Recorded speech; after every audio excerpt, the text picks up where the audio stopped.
मुगल इतिहास के दौर में एक ऐसा ताकतवर बादशाह भी रहा जिसने हर वो चीज पाई जो उसे पसंद आई। भाई से लेकर पिता तक अपनी बातें थोपी, उन पर शासन किया, फिर भी अपने अंतिम दौर में उसे मलाल रहा। उसने खुद को पापी और नाकाम कहा। वो था मुगल बादशाह औरंगजेब। औरंगजेब जीवन के अंतिम समय में बदल रहा था। उस बदलाव को महसूस करके वो पछता भी रहा था। उसका शरीर बूढ़ा हो चुका था, आंखें अंदर धंस चुकी थी, हाथ और पैरों में कमजोरी का असर दिखने लगा था। दाढ़ी एकदम सफेद हो चुकी थी, शरीर की चमड़ी पर सैकड़ों सिलवटें थी। वह अंदर ही अंदर पछता रहा था।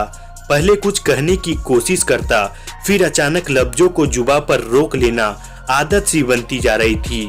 आजम शाह ने अपने पिता को उस हालात में देखकर कई बार वजह जानने की कोशिश भी की, लेकिन वो नाकामयाब रहा। पिता की हालत को देखकर शहजादे के जहन में एक ही सवाल कौंध रहा था कि क्या ये वही बादशाह है जिन्होंने अपने दम पर इतनी सल्तनत खड़ी की।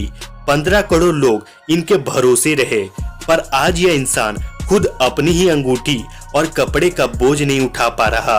अपने इस सवाल को लेकर शहजादा उस पर शिविर से निकला जो मुगलिया सल्तनत से काफी दूर बनाया गया था। अपने अंतिम दिनों में औरंगजेब को आखिर इतना पछतावा क्यों था कि उसने खुद को पापी और नाकाम तक कह डाला। चलिए अब इसे समझते हैं। औरंगजेब के पछतावे की शुरुआत उसके उस सपने से हुई जिसके लिए उसने अपने खून के रिश्तों को भी पीछे छोड़ दिया था। वो था हर हाल में गद्दी पर कब्जा करने का ख्वाब।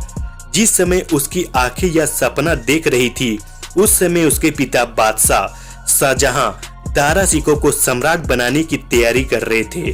शाहजहां अपनी संतानों में सबसे ज्यादा प्यार दारा सिकों को करते थे। यही बात औरंगजेब को खटक रही थी। अतः एक दिन उन्होंने दारा सिकों को बादशाह घोषित भी कर दिया। यहीं से शुरू हुआ औरंगजेब की कुर्ता का पहला अध्याय। औरंगजेब ने सबसे पहले अपने दूसरे भाइयों के साथ मिलकर दारा सिकों को रास्ते से हटाने की चाल चली।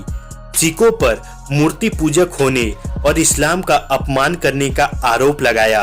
इसी की आड़ में औरंगजेब ने विद्रोह किया, दारा सिकों की हत्या की और मुगल साम्राज्य पर काबिज हो गया। हिंदुस्तान का सर्वे सर्वा बनने के नशे में औरंगजेब ने अपने पिता को भी नहीं छोड़ा और शाहजहां को त्राउम बंदी बनाकर रखा।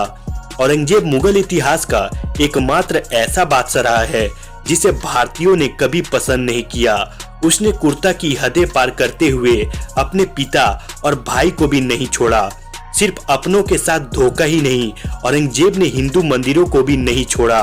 मंदिरों में आतंक मचाया और लूट की। औरंगजेब के जीवन के 5 दशक लड़ते और कब्जा करते हुए बीते। औरंगजेब ने मरने से पहले लिखा था, मेरी मौत पर कोई दिखावा ना किया जाए, संगीत ना बजाया जाए, कोई समारोह ना आयोजित किया जाए, मेरी कब्र पर कोई इमारत न बनवाई जाए, सिर्फ एक चबूतर बनाया जाए जिस पर किसी भी दरख्त की छांव न पड़े।